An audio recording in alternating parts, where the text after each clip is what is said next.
Nascido no ano de 1856 em Freiberg, na Morávia, Sigmund Freud é considerado o pai da psicanálise. Estudou medicina na Universidade de Viena e desde cedo se especializou em neurologia. Seus estudos foram os pioneiros acerca do inconsciente humano e suas motivações. Ele, durante muito tempo, de fins do século passado até início do nosso século, trabalhou na elaboração da psicanálise. O método psicanalítico de Sigmund Freud consistia em estabelecer relações entre tudo aquilo que o paciente lhe mostrava, desde conversas, comentários feitos por ele, até os mais diversos sinais dados do inconsciente. O psicanalista deveria quebrar os vínculos, isto é, os tratos que fazemos ao nos comunicarmos uns com os outros. Ele não poderia ficar sentado ouvindo e compreendendo apenas aquilo que o seu paciente queria dizer conscientemente, mas perceber as entrelinhas daquilo que ele o diz. É o que se chama de quebra do acordo consensual.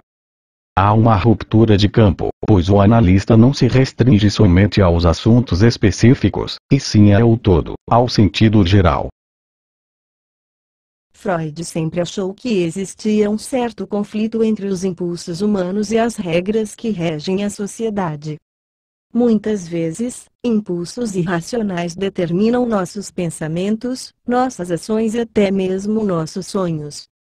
Estes impulsos são capazes de trazer à tona necessidades básicas do ser humano que foram reprimidas, como por exemplo, o instinto sexual.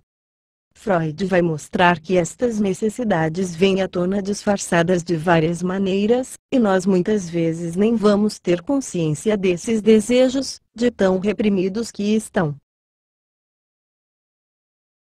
Freud dividia o inconsciente em três partes: o id, o ego e o superego. O id é responsável pelos impulsos humanos mais profundos, tais como o desejo sexual, medos, isto é, autopreservação e de morte. O id é o responsável pelas demandas mais primitivas e perversas dos seres humanos. O superego é a parte do inconsciente que tem a função de contração ao id. Ele representa os pensamentos morais e éticos internacionalizados. Ou seja, é o fruto da ação da repressão do id, como por exemplo na infância. O ego é justamente a intersecção entre o que é moralmente correto, ou seja, o superego, e os impulsos humanos, o id. Ele é o responsável pela consciência humana e, consequentemente, pelas ações tomadas nesse estado. Ele busca equilibrar nossos mais profundos anseios com o que é moralmente certo ou errado. A psicanálise se apoia sobre três pilares: a censura, o conteúdo psíquico dos instintos sexuais e o mecanismo de transferência. A censura é representada pelo superego, que inibe os instintos inconscientes para que eles não sejam exteriorizados. Nem sempre isso ocorre. Pode ser que eles burlem a censura, por um processo de disfarce, manifestando-se assim com sintomas neuróticos. Existem diversas formas de exteriorizarmos nossos instintos inconscientes, os atos falhos, que podem revelar os segredos mais íntimos e os sonhos. Os atos falhos são ações inconscientes que estão em nosso cotidiano, são coisas que dizemos ou fazemos que um dia tínhamos reprimido.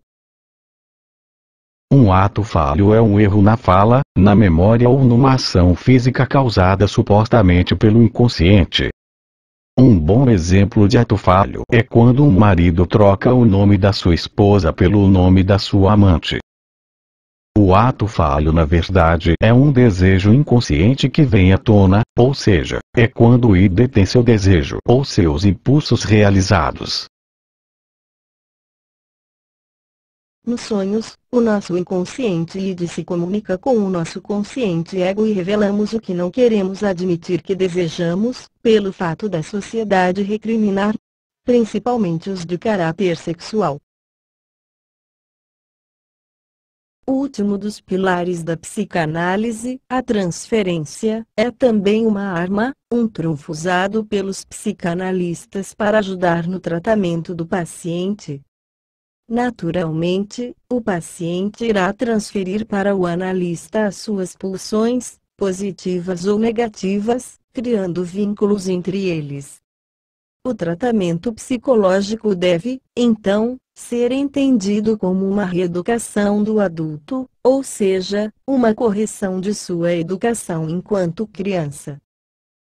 Assim, Freud desenvolveu um método de tratamento que se pode igualar a uma arqueologia da alma, onde os psicanalistas buscam trazer à luz as experiências traumáticas passadas que provocaram os distúrbios psíquicos do paciente, fazendo com que assim, ele encontre a cura.